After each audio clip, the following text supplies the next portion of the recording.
যে অতীতের নির্বাচনের তুলনায় এইবারের নির্বাচনে আমি বলবো না শতভাগ আচরণবিধি কার্যকর হয়েছে, কিন্তু আপনারা রাস্তাঘাটে, মাঠে, ময়দানে, বাজারে গেলে আপনারা নিজেরাই বুঝতে পারেন যে এত পরিষ্কার পরিচ্ছন্ন থাকার কারণ কি। 26 থেকে 26/1/2026 পর্যন্ত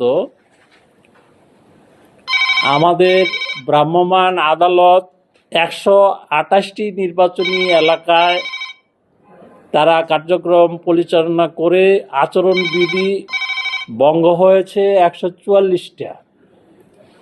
এর প্রেক্ষিতে তারা বিভিন্ন মেয়াদে যে জরিমানা করেছেন সেটি হয়েছে 9,05,500 টাকা। মামলার সংখ্যা হয়েছে 94টা। এটি হচ্ছে আপনার 8/1/2026 থেকে 26/1/2026 পর্যন্ত। আর আপনারা বলতে পারেন, আর আপনাদের প্রশ্ন যে 300 আসনে মাত্র 128টি আসনে হয়েছে, মাত্র 144টি হয়েছে। আপনারা জানেন প্রত্যেকটা নমিনেশন পেপারের সাথে দলীয় প্রধানের অঙ্গীকারনামা রয়েছে, প্রার্থীর অঙ্গীকারনামা রয়েছে। এই অঙ্গীকারনামার পরিপ্রেক্ষিতে প্রত্যেক রিটার্নিং অফিসার এই প্রার্থীদেরকে একত্র করে তাদেরকে অঙ্গীকার করিয়েছে যে আমরা আচরণবিধি পরিপন্থী কাজ করব না। এটি কিন্তু এখানে একটা ভালো ফল দিয়েছে।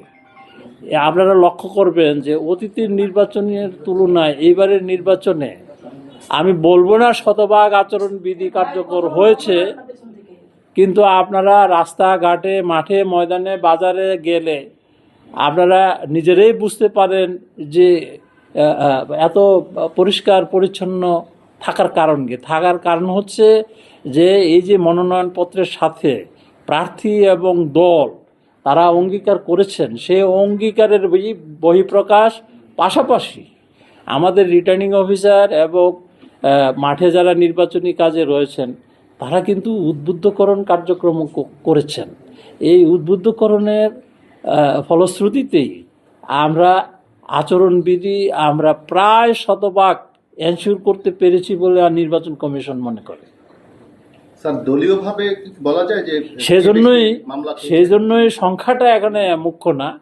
মুখ্য হচ্ছে যে মাঠে ঘাটে আমার পরিবেশটা কি, মাঠে ঘাটের পরিবেশটা আমরা বলবো যে এই দেশে অনেকগুলো নির্বাচন হয়েছে, সেই নির্বাচনের তুলনায় আমরা মনে করি যে সবচেয়ে ভালো পরিবেশ এখন পর্যন্ত বিরাজমান।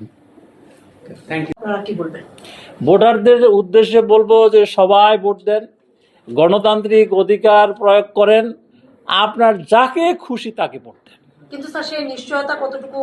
নিশ্চয়তা শতভাগ নির্বাচন কমিশনের পক্ষ থেকে দেওয়া হয়েছে এবং এটার জন্য সেনাবাহিনী, বিমান বাহিনী, তারপরে নৌবাহিনী, কোস্ট গার্ড, পুলিশ বাহিনী, আনসার বাহিনী, এমনকি আমরা বিএনসিসি কেও আমরা অন্তর্ভুক্ত করছি, যাতে জনগণ বিশ্বাস করে যে নিরাপদে সে ভোট কেন্দ্রে যাবে এবং ভোট দিয়ে সে বাড়িতে ফিরবে এবং ভোট পরবর্তী সময়েও কোনো উচ্ছৃঙ্খল বিশৃঙ্খল কোনো ঘটনা ঘটবে না। আমরা আমাদের দিক থেকে এই ভোট ব্যবস্থাপনায় সর্বোচ্চ সতর্কতার সাথে এবং যেখানে যা প্রয়োজন লজিস্টিক্স যথাসময়ে এই রেজাল্টটা যাতে হয় সেই ব্যবস্থা নিয়ে রেখেছি। তারপরও আপনারা তো জানেন যে একটা গণভোট একটা ইলেকশনের সাথে যোগ হয়েছে, সেখানে আমরা সর্বোচ্চ সতর্কতা এবং ম্যান পাওয়ারের যে বিষয়টি এগুলো বিবেচনায় নিয়ে যাতে কাঙ্ক্ষিত সময়ের ভিতরে এই রেজাল্টটা প্রকাশ করা যায় সেই চেষ্টাটা আমরা করছি, করব।